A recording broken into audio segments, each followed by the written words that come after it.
भाऊजी आज आहे ना सगळा तुमच्या आवडीचा स्वयंपाक होणार बघा। तसंही तुम्ही जेलमध्ये होतात ना तेव्हापासून कुणी नीट जेवलं नाही, हो की नाही ग? दया काका, तुम्हाला माहितीये तारिणीला पूर्ण विश्वास होता की अक्षय तृतीयेच्या आधी तुम्ही घरी परत याल। आणि तारिणी, तुझा विश्वास खरा ठरला। बाबा थांब।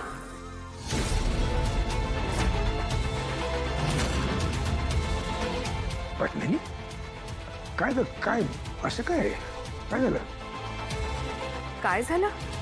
अहो, या मुलीमुळे तुम्हाला तुरुंगात जावं लागलं तरी विचारताय काय झालं?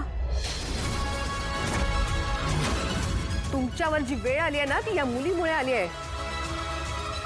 मला ही मुलगी तुमच्या आसपास सुद्धा दिसायला नकोय। अगं नाही पद्मिनी, तारिणीने असं काही केलेलं नाहीये। बास, या दोघांना ना मी बरोबर ओळखलंय। खांडेकरांचं वाटटोळं करायला आलेत ते। अहो, तुमचं नशीब चांगलं म्हणून तुम्ही सुटलात, नाहीतर तुमच्या पाठोपाठ आम्हालाही तुरुंगात टाकलं असतं, नाहीतर मारून टाकलं असतं यांनी। काय बोलताय काकू तुम्ही? एक शब्दही बोलायचा नाही हा, तोंड गप्प ठेवायचं। सगळं करून सवरून मग साळसूतपणाचा आवाणायचा काय? नाही नाही नाही पद्मिनी, जे जे काही घडलं ना त्यात तारिणीची काही चूक नाही। अगं तू कशाला तू काय एवढं सगळं झालं तरी अजून हिचाच पुळ काय का तुम्हाला? युवराज, बाबांशी बोलतोयस तू, नीट बोल। आणि तारिणीने पोलिसांना सगळं खरं सांगून योग्य तेच केलंय, तर तिला दोष देण्याचं काहीच कारण नाहीये। कोणाला दोष द्यायचा मग? प्रॉब्लेम्स कधीपासून सुरू झाले? हे घरात आल्यापासूनच ना, मग दोष कोणाला द्यायचा? आणि मी काय म्हणतो, तुम्ही तिची एवढी बाजू घेताय, मला सांगा काय केलंय तिने आजपर्यंत या घरासाठी? काय केलंय तेवढं फक्त सांगा मला। काहीही केलं नाहीये तिने। बरोबर बोलतो युवराज। काय केलंयस तू? काही केलं नाहीये ते आत्ताच त्यांच्यासाठी किंवा या घरासाठी। काय केलंयस तू? ते आत्ताच आलेत, तू चल ना माझ्या। अगं असं कसं तारिणी? कोणी आपली चूक दाखवून देतंय तर आपण पण समजून घ्यायला हवं ना। चुकलीस तू, काहीच नाही केलंस तू यांच्यासाठी। स्टेटमेंट देताना पोलिसांना तू सांगितलंस की तू खून करताना बघितलं नाहीयेस, ही चूक आहे तुझी।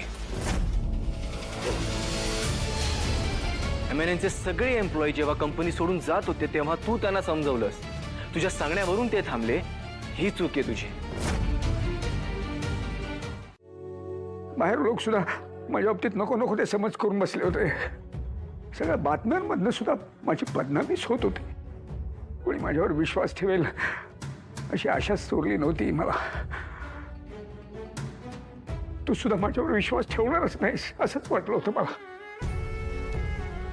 पण केदार, आज तू माझ्यासाठी जे काय केलंयस ना, ते जर केलं नसतंस ना तर कायद्याच्या नजरेत निर्दोष होऊन सुद्धा समाजाच्या दृष्टीने मी कायम गुन्हेगारच ठरलो असतो।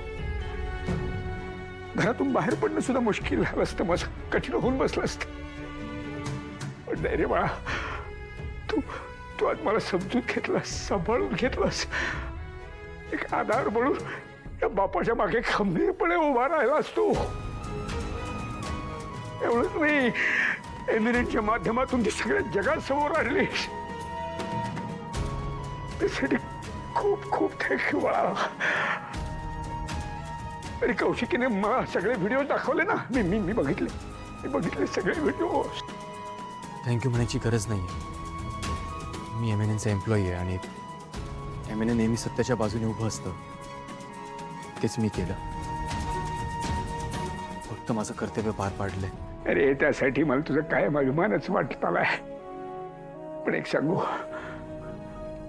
आज एक एम्प्लॉय म्हणून जसं तू तुझं कर्तव्य पार पाडलंस, तसं उद्या या घराचा मुलगा म्हणून तुझं एक कर्तव्य पार पाडशील।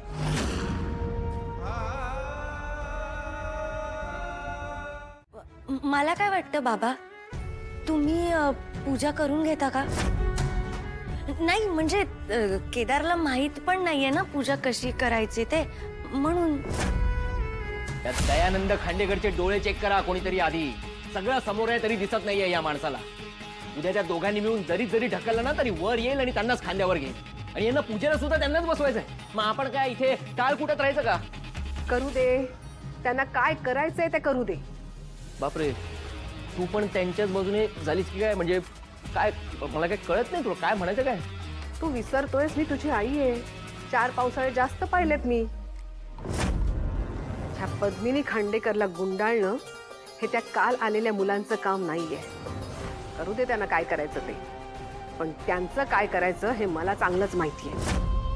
नाही म्हणजे तोही असंच म्हणत होता की त्यांना बसायचं असेल तर बसू देत असं. मग मला असं वाटतंय आपण कशाला वेळ घालवूयात ना, तुम्ही सुरू करा पूजा. अगं हो, पण केदार यायला नको का? केदार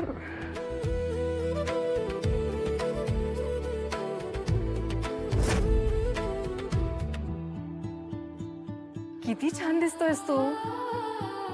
या सोहळ्यामध्ये रुपया अगदी छानच दिसते खरंच. बरं, आता केदार आलाय, हो, आपण पूजेची तयारी या करूया या या या चल चल चल, या या.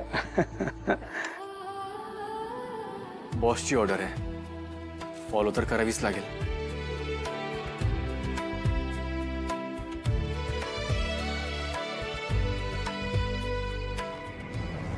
या घरात कोणीतरी मला कळेल असं बोलणार आहे का? त्या तारिणीला मान हवाय ना, मग घेऊ दे ना. आता त्याची अग्निपरीक्षा मी घेणार आणि तिचा निकाल मीच लावणार.